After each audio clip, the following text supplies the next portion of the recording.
Bueno, muy bien, gracias por asistir. Quería comenzar agradeciendo a la Cámara de Comercio por la invitación en el día de hoy, particularmente a la doctora Lina Vélez y al doctor Rodrigo Puyo. Igualmente agradecerle al Colegio de Abogados Comercialistas en su totalidad, del cual quisiera ser parte.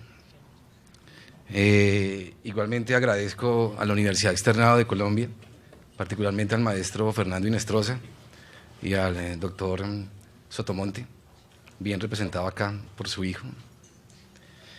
Y bueno, a la ciudad de Medellín, que siempre ha sido una buena casa para mí, una buena cama para mí, bien entendida, como alguien que me recibe y que me deja dormir en paz. Es poco tiempo para tratar de hablar de todo lo que se puede hablar de derecho de la competencia. Voy a intentar ser lo más puntual posible respecto de lo que yo pensaría que es importante transmitir de manera particular en el día de hoy. Desafortunadamente Emilio no se quedó, es la primera vez que compartía con Emilio, fue mi profesor y es mi maestro en el tema, entonces quería también compartir con él, pero sé que también lo siente de corazón él. Voy a comenzar por el bien tutelado, que es básicamente pues en qué consiste el tema, porque para hablar del tema sin conocer del tema pues es no hablar. Entonces partamos de qué consiste el tema y vamos desarrollando, intentaré desarrollar el tema más o menos con base en eso. Yo creo que el tema de derecho a la competencia está basado básicamente en dos pilares, que es libertad de entrada de las empresas, libertad de escogencia de los consumidores. Repito, libertad de entrada de las empresas a un mercado, libertad de escogencia de los consumidores por otro lado. Es decir, se protege a las empresas y se protegen a los consumidores porque los dos hacen parte finalmente de lo que se denomina el mercado. Entonces es fácil entender el tema si uno comienza a verificar frente a un hecho que le ponen a estudio como un caso de examen y verificar y hacerse dos preguntas sencillas. ¿Este comportamiento afecta la libertad de entrada de las empresas al mercado? Primera pregunta. Segunda pregunta, ¿este comportamiento afecta la libertad de escogencia de los consumidores? Con ese filtro uno pasa el hecho por ahí y ya tiene una respuesta. Si tiene dudas, pues va a la ley porque en la ley debe estar eso. Y si no está, pues es abuso de derecho, porque no todo lo que esté no todo lo que no esté prohibido está permitido, porque entonces el abuso de derecho no existiría, que se basa en la permisión. Entonces no es tan cierta esa frase que lo que no esté prohibido está permitido, porque pues el abuso de derecho ahí está. En ese sentido, entonces, volviendo, hablando del bien tutelado, es libertad de escogencia de los consumidores, libertad de entrada a las empresas, dentro de un mercado particular. Dentro de ese tema, como tal, que es el derecho de la competencia, hay tres grandes supuestos fácticos prohibitivos o que generan algún tipo de prevención de riesgo. Dentro de eso, la cartelización, como los acuerdos de precios. Dos, el abuso de la posición dominante, también conocido como aquel que tiene un poder grande dentro del mercado que comete un comportamiento que de pronto daña la libertad de entrada y la libertad de escogencia. Y por último, las integraciones económicas, que son las que estamos hablando. Voy a volver a repetir, el bien tutelado de todo este tema es libertad de entrada y libertad de escogencia. Dentro de ese tema hay tres supuestos fácticos, los carteles, el abuso de la posición dominante y el tema de integraciones económicos. En los tres vuelve y juega el bien tutelado, sino entonces no sería bien tutelado. En la cartelización, por ejemplo, de 4 empresas que cobran a la baja o 3 empresas como cobran a la baja, para sacar a un competidor, pues es un cartel donde se afecta la libertad de entrada porque están afectando con precio a la baja a la entrada de un nuevo competidor. O cuando suben el precio. O sea, suben el precio y todas tienen el mismo precio, pues afecta la libertad de escogencia del consumidor porque finalmente la plata que él se gana mensualmente, el consumidor no le alcanza para comprar mayor cantidad de bienes dado que está gastando más plata donde hicieron un acuerdo de precios. Entonces, en cualquiera de esos, en la cartelización, siempre va a jugar el juego de libertad de entrada y libertad de escogencia. Lo mismo en el abuso de la posición dominante tendríamos la misma situación. Siempre va a haber la situación de libertad de entrada y libertad de escogencia. Igual sentido tendríamos con las integraciones económicas. ¿Por qué se objeta una integración económica? No tanto porque tenga posición dominante, respetando mucho lo dicho por el doctor Archila, porque ese no es el cuento, que abuso de la posición dominante es válida. El punto sería es cuando esa integración genera límites a la libertad de entrada y a la libertad de escogencia, que es muy diferente, porque ese es el bien tutelado y las integraciones económicas son un supuesto fáctico para prevenir comportamientos futuros, más no que se castiguen comportamientos actuales, como son los carteles y el abuso de la posición dominante. Entonces, en el tema de integraciones es hacerse más bien una pregunta en vez, me parece muy bonito toda la estructura que apuntaron, pero creo que las verdades son más simples y las verdades se dicen en pocas palabras. La pregunta debería ser frente a una integración, ¿esta integración afecta la libertad de entrada de las empresas? Punto. La respuesta es sí, objetable.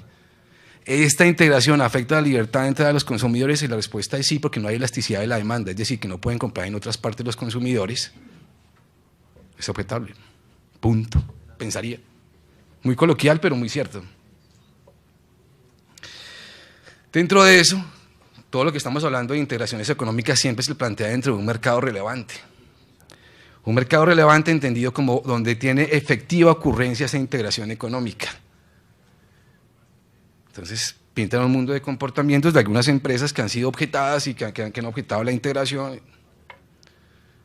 Desafortunadamente, las normas de competencia se han tramitado bajo un ambiente de mercado nacional, pero yo creo que hay ciudades que son mercados relevantes.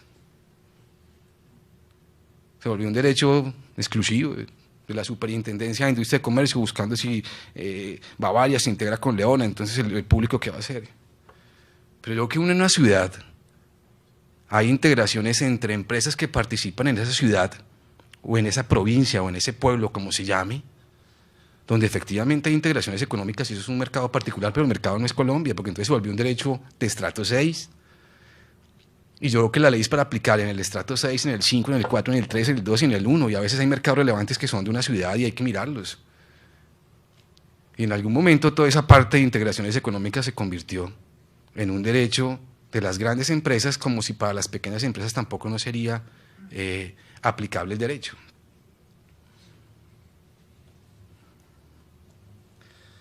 Pienso que todo esto ha sido, la palabra es fuerte pero es cierta, todo ha sido una copia.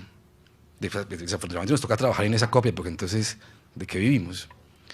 Pero pienso que hemos cogido muchas normas extranjeras y las hemos traído a Colombia. Alguien fue a Harvard y estudió 3 meses de Derecho a la Competencia, o fue a Londres y estudió 3 meses de Derecho a la Competencia, y pues se le olvidó que la ley es cultural, más no de viajes. ¿Cierto? Y es culturalmente, ¿qué? ¿Qué tenemos culturalmente? Porque entonces no somos nadie, por eso nos falta tanta identidad, porque todo lo copiamos. Es mía culpa también, de todos pienso, pero sí falta un poquito de estudiar qué pasa en Colombia, qué economía tenemos, para verificar qué norma voy a tener, porque pues si voy a copiar lo de Londres, pues me tocará devolverme a Enrique VIII.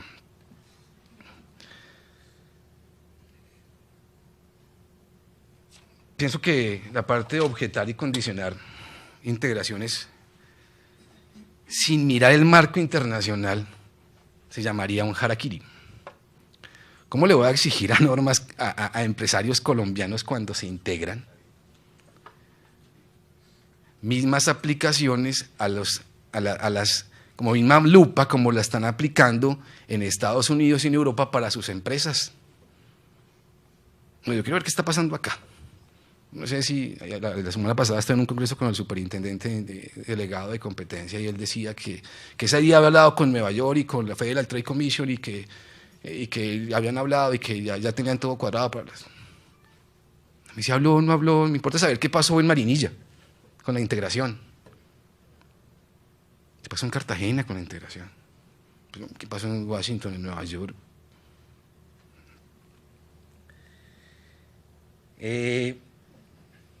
A eso viene un punto, es que pienso que el tema de integraciones económicas nunca ha tenido en cuenta verdaderamente mercados relevantes, que es el bien jurídico tutelado. Entonces se mira mucho Bogotá, Medellín, pero hay muchos más sitios donde efectivamente uno tiene que buscar que haya una competencia efectiva. Entonces todavía muy pequeños, pero creo que la pequeñez del tema se debe a que no la dimos en pregrado. No sé cuánta gente la vio acá en pregrado, yo no la vi, y estoy viejo pero no tanto. ¿Cierto? Entonces poco a poco se ha ido dando, pero es muy reciente porque este tema nadie lo conoce, y si no lo conocen los abogados, tampoco lo conocen los jueces, por lo tanto es complicado a veces tratar de evaluar el tema, pero de acuerdo con Ramón, con lo que decía hoy, es cómo no vamos a creer en los jueces. Claro, con una dosis de error como la que tuvo todas las culturas del mundo. Pero hoy en día se gana un caso nombrando un libro extranjero. Hoy vimos. Entonces se calla al opositor no a nivel de responsabilidad. Responsabilidad es igual a daño, culpa y nexo causal. O típico, antijurídico y culpable si es el Estado vigilando una actividad de particulares. Se hablan de reglas de la razón, regla per se. No sé en qué parte de la ley en Colombia está eso. Lo que sí tenemos es una estructura de responsabilidad francesa. Responsabilidad es igual a daño, culpa y nexo causal y subjetiva. Y si es de la jurisdicción administrativa, es típico antijurídico y culpable, y a eso nos tenemos que ligar. Ayer llamé a mi papá. Me dijo, Mauricio, ¿dónde andas? Te dije, no, estoy en Medellín, papá. Me dijo, qué envidia. Y dije, sí, papá. ¿Qué haces ahí? Voy a dictar una charla, hay una charla de derecho comercial, la parte del código, que cumple años el código. ¿Y se lo van a celebrar? Sí, claro. ¿Qué le vas a dar de regalo? No, pues, papá, ¿qué le voy a dar de regalo? Fue el cumpleaños del código. ¿Qué vas a hablar? No, de integraciones y derecho a la competencia. ¿Y qué vas a decir? Pues, papi, todavía no sé.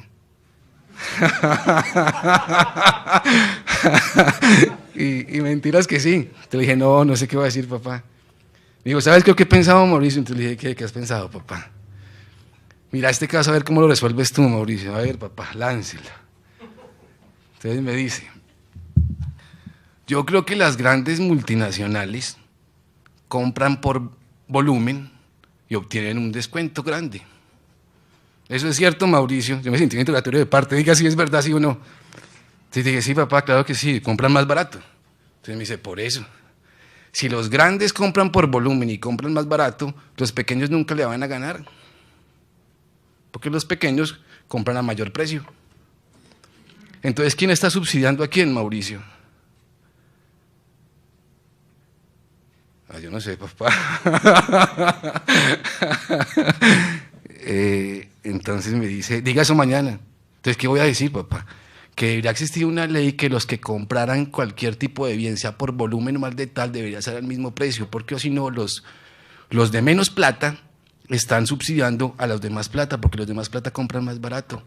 O sea, todo lo que tú dices en tu conferencia de la ley es mentira, porque desde el origen todo es mentira. Entonces, ¿yo qué voy a decir eso, papá? Me dijo, dígalo, pero diga que lo dije yo. Entonces le dije, papá, yo digo eso, pues.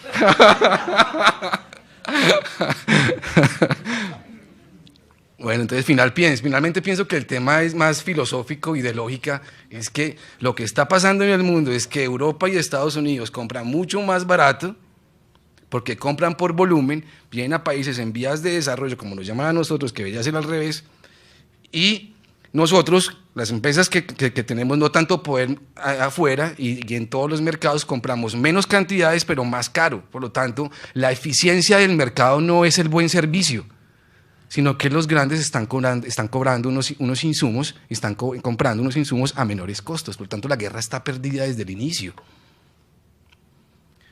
Que es fuerte decir que la compra por volumen debe ser erradicada. Entonces la historia, ¿quién la cambia? La historia es para quedarme ahí quieto todo el tiempo como si fuera una persona plana. ¿O es que uno puede de vez en cuando decir, hay algo que está mal, que no? Entonces, ¿qué es que costumbre contra la ley o no es secund ley? ¿O es porque costumbre, entonces, que ya me tocó decir que sí, que siempre vamos a ser pequeños? Yo creo que se trata de ver el tema de derecho a la competencia como es, pienso. Pienso que es importante exigir, ver el verdadero ajedrez de qué está pasando. Otro punto particular que me gustaría llamar la atención. Cuando objetan una integración, eso ya no hay nada que hacer porque hay que ir al contencioso, entonces hay que ir al tribunal, el tribunal son 3 años, 4 años, el consejo otros 4, y quien pensaba integrar, le toca esperar 8 años para comprar la empresa que quería comprar. O sea, eso no es que sea con instancia, eso es pum, martillazo, y se acabó el juego porque ya nadie va a esperar 8 años para comprar una empresa. Pienso que no obstante que es una norma de derecho administrativo y que la superintendencia emite actos administrativos, es una norma muy comercial. O sea, el sujeto calificado específico es alguien de derecho comercial. Y como es un sujeto de derecho comercial, cuando esto llega al Tribunal Superior de Cundinamarca o al Tribunal Superior de Antioquia, que llegas al de Cundinamarca, porque es la Superintendencia de Industria y Comercio. Llega allá y entonces eso están acostumbrados los magistrados, con todo el respeto, pues están acostumbrados a sus ley 80, a su parte de actos administrativos, pero el tema de fondo no es si el acto fue bien expedido o mal expedido.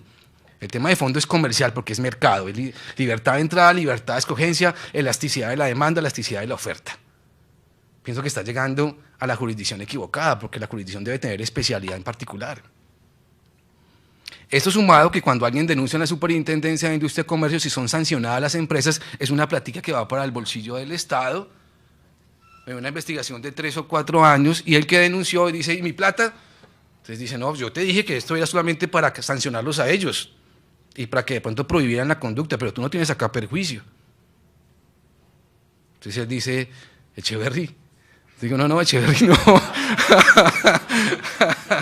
Echeverry no, es que hubiera podido demandar en lo civil, porque yo veo que el tema no está en la Superintendencia de Industria y Comercio, el tema está en la Alpujarra, con acciones de grupo y acciones populares, que después suben al Tribunal Superior de Medellín en la parte civil y después se van a la Corte Suprema de Justicia, donde verdaderamente conocen temas civiles y comerciales. Pero esto no es un tema de Consejo de Estado, pero así hemos sido nosotros los que hemos generado una serie de jurisprudencia en el Consejo de Estado, que es muy respetable y todo, y el Tribunal Superior, pero es un tema de civil. Es un tema que uno va a la superintendencia que le pongan la sanción al otro, si yo necesito es mi perjuicio, es que me quebró. Ahora, si la super le ponen la facultad de que pueda tener la posibilidad de que allá puedan debatir perjuicios, bienvenida a la ley, lo que pasa es que desaprovecharon la oportunidad en la ley 1340. Pero de resto es un vil saludo a la bandera. Más con el tema de las garantías, que el tema de las garantías es otra cosa complicada. Vamos a explicar rápidamente las garantías. Algún día estaba también hablando con mi papá. Hay un congreso en Cartagena, entonces me dice, ¿qué está haciendo Mauro en Cartagena? Ah, qué vida, Mauro. De nuevo, papá, estoy trabajando. Entonces me dice, ¿mañana qué exponer? Le dije, expongo las garantías. ¿Y qué es eso, papá? Me dice, ¿qué es eso, Mauricio? Papá, ¿las garantías qué son? Las garantías son una forma normal de terminación de una investigación por prácticas comerciales restrictivas, donde el investigado promete que nunca más vuelve a hacer ese comportamiento. Y ante esa promesa, el Estado le permite que termine la investigación sin ningún juicio de responsabilidad, es decir, sin hallar si es culpable o inocente. A cambio, él se compromete a no volver a hacer el comportamiento nunca más, porque si al Estado le parece que eso puede ser ilegal, él prefiere no volverlo a hacer, pero no hay ningún juicio de sanción ni de responsabilidad. Me dijo, ¿cómo así? ¿No hay juicio final? No, no hay juicio final, papá. Me dijo, eso es algo así como que la cuchara no está probando la sopa. ¿Ah? Que la cuchara no está probando la sopa, Mauricio. Le dije, no, papá, no le entiendo. Me dijo, pues claro. La cuchara es que usted le dan de comer las empresas y la sopa es la ley. O sea, las empresas no están probando la ley con las garantías, Mauricio. Porque si se pueden salir de la ley sin ningún juicio de responsabilidad, eso no hay nada. La cuchara no está probando la sopa. Entonces pienso que hay mucho por hacer entre el tema, muchas situaciones particulares de las cuales hemos hablado hoy. Yo pensaría que el tema debería llegar a la Corte Suprema de Justicia, pero para que llegue a la Corte Suprema de Justicia requerimos demandar en lo civil, donde efectivamente se demanda en otros países, porque ahí están los perjuicios. De resto es una sanción que va para cualquiera, para el Estado, para impuestos. Pero creo que sí se requiere una situación particular de pedir perjuicios, y eso es frente a la justicia civil, frente a los jueces de circuito, al tribunal y después la Corte Suprema, para que estemos medianamente cercanos.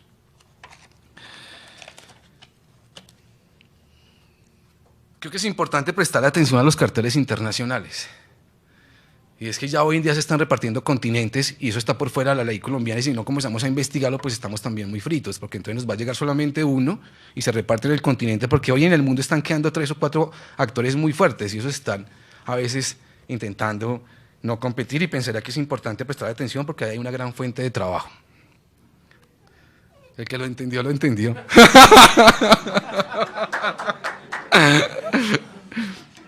Bueno, el tema siguiente que me parece también muy vital en materia de integraciones es el tema de las integraciones verticales, cuando el fabricante le fija al distribuidor precio, cuando le fija territorio y cuando dice que solamente es un producto.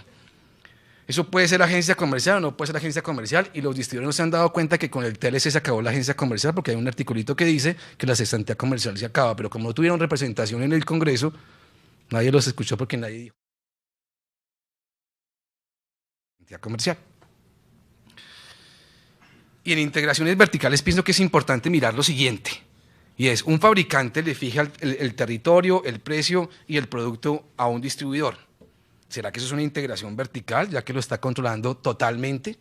¿Será que cuando un fabricante le fija precio, territorio y producto a un distribuidor es una situación de control que debe ser avisada en la Superintendencia de Sociedades porque lo está controlando?